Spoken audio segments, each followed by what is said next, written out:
guest conducting. I've been in my life, most of the time I've been music director somewhere, and often in two places at once, which means that my season was divided up mostly with those two orchestras that I would be at, and San Francisco, Rotterdam, the radio in Sydney, the radio in Hong Kong, and that meant that I almost had no time to guest conduct, which is perfect with me. I like to work with an orchestra that I know, where we have worked together maybe already a couple of years, and you build on what you achieved or almost achieved the last time. So when you don't know an orchestra, you know, here you come with your suitcase and you go in the hotel and you're in a city that you don't know, the hotel you don't know, might not like their food or you know whatever, and it's lonely and you don't know anybody really most of the time, and then the next morning there you are in front of an orchestra you've never seen. You have no idea, you know, that they have a good reputation or not, it depends on which orchestra it is, and you find out, you know, whether we have a click or not, whether it's compatible or not, and most of the times it works, and occasionally it doesn't, and that's particularly painful when it is absolutely, you talk like, you know, one is talking French and the other is talking Russian. I mean, immediately it clicked. It was I stepped in for somebody who was sick or something, and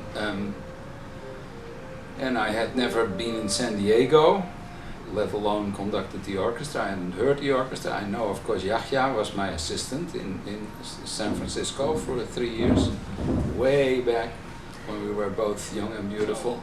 And I know he's a very good worker and he rehearses well, and so I knew it would be a fine orchestra to work with, and it was amazing, and it clicked. So it was so yeah, direct. They were so friendly to me, which and it was like, yeah, well, what are we going to do? And you know, it was wonderful. I just very much enjoyed it,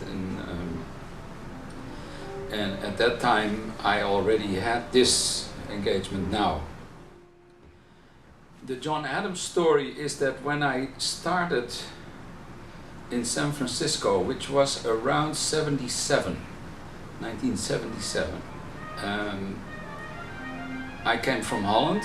I still was with the Rotterdam Philharmonic, and I had just been offered a job, and I came for my first weeks in 1977, and I was looking for someone who was very versed and aware of the contemporary music scene in America, and particularly San Francisco, and would be able to help me discover that, because I did not, you know, I knew Copland and I knew some other composers, and Bernstein of course, but a whole slew of them I never heard.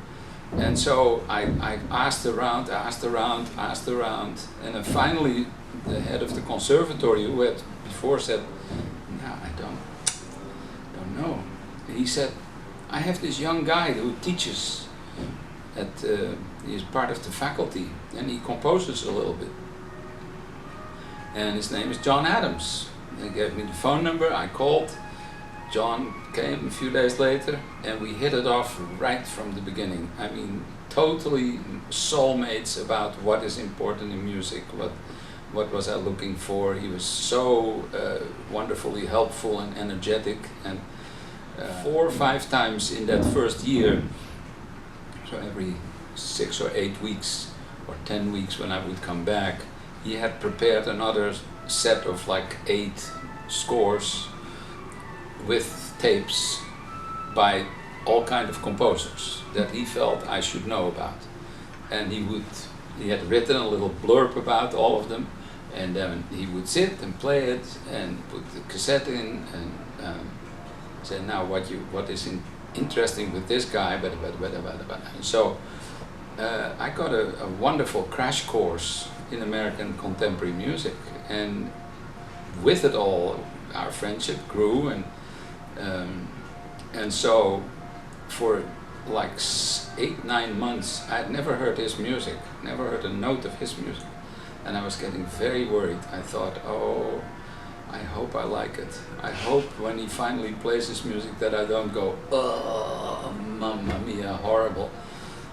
And so he played me a piece that he wrote, Shaker Loops, which is a wonderful piece for strings, and I liked it. And I told him, I said, I'm so relieved. This is wonderful. I'm so relieved. Now we can work on, and you know, otherwise he might have been so hurt that he had run away or something. And so then, out of our friendship, he became, we named him Composer in Residence. It was the first position like that in the United States. And that became the model for something that was called Meet the Composer, which was then Composer in Residence for 2 years or so. And so we gave him immediately a commission to write. I always, when he was talking about music, he was always very literate. He loves literature, he reads a lot, loves poetry, and I said, you need to write a piece with text. Maybe I would love to have a piece with chorus.